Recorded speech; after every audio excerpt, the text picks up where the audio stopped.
best believe these people are going to take some of us to prison, as the scripture says. But it worded as the enemy coming in like a great flood. It says, the Spirit of the Lord shall lift up a standard against him. When this time comes, best believe the Lord is going to lift up that standard. And as I went into that lesson in regards to the heroes, that standard on numerous occasions is going to be in a very warlike fashion. All right?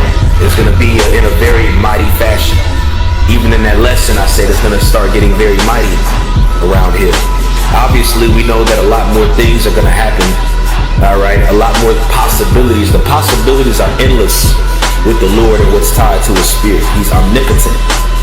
So this variation of the spirit I want to go into, like I did in my previous lesson in regards to the heroes, is going to be tied to part of that standard is going to be tied to superhuman abilities, spiritual power.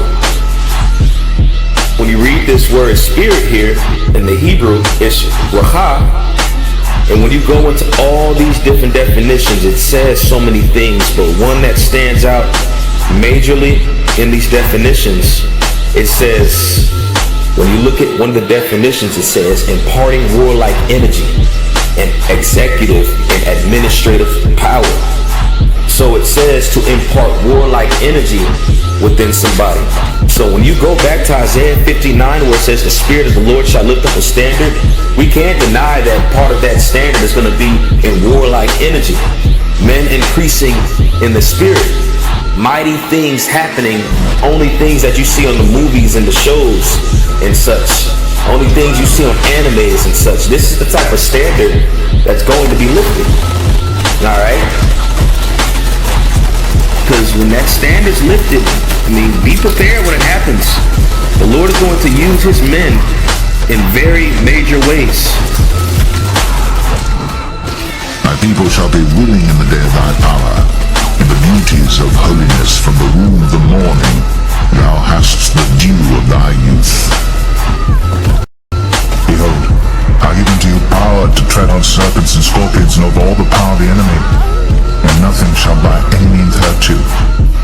Notwithstanding, in this rejoice not, that the spirits are subject unto you, but rather rejoice, because your names are written in heaven.